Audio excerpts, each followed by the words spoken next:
3 مرتبہ تک دھونا شک کو زائل کرنے کے لیے سنت بھی ہے۔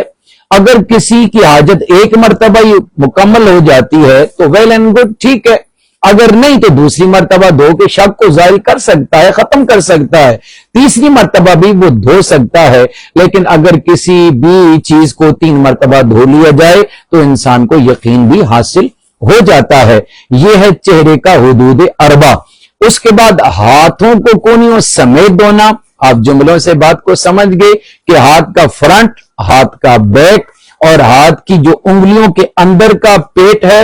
اور اس کا حصہ ہے یہ اس کے اندر شامل ہے، اور ہاتھ کی جو انگلیوں کے پورے ہیں اس کے اندر وہ شامل ہیں۔ ان پوروں سے لے کے یہ جو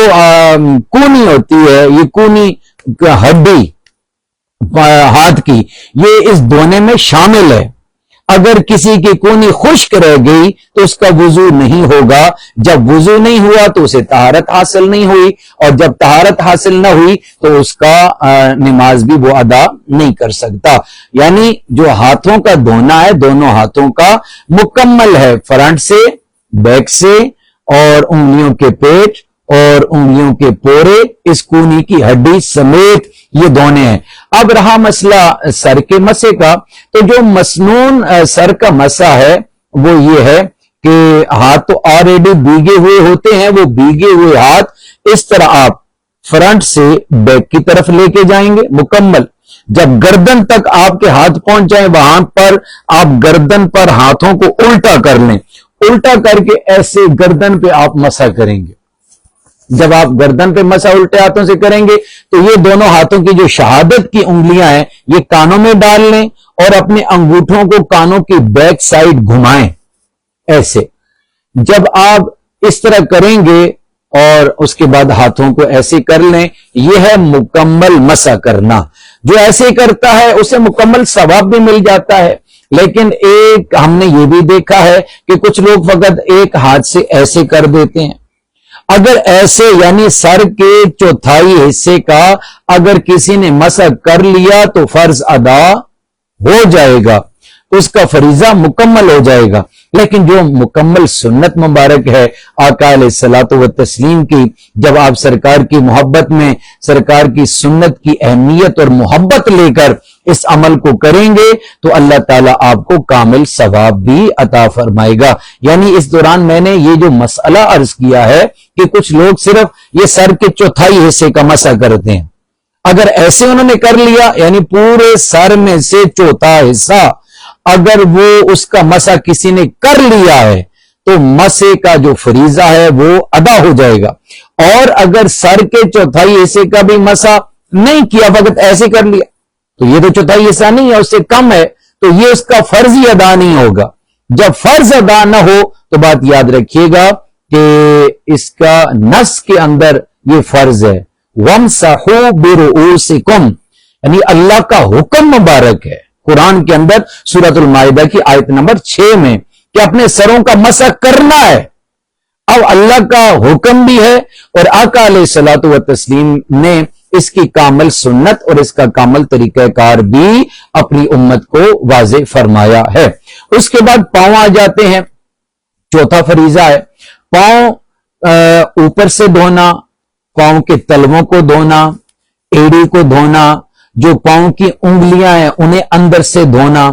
بعض لوگوں کے ناخن اس قدر بڑے ہوتے ہیں کہ وہ گوشت پر آئے ہوئے ہوتے ہیں، اور بعض لوگ صفائی کا خیال نہیں رکھتے تو ان کے ناخنوں کے اندر کافی ساری میل پھنسی ہوئی ہوتی ہے۔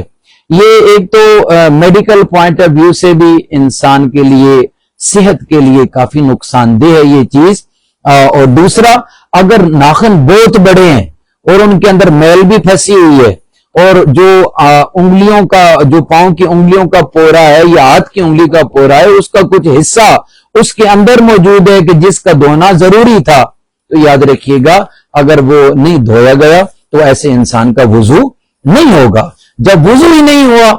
تو ایسے بندے کی نماز نہیں ہوگی، کیونکہ طہارت ہی اس نے حاصل نہیں کی۔ اب جو عرض کر رہا تھا کہ پاؤں کا اوپر والا حصہ، پاؤں کے تلوے،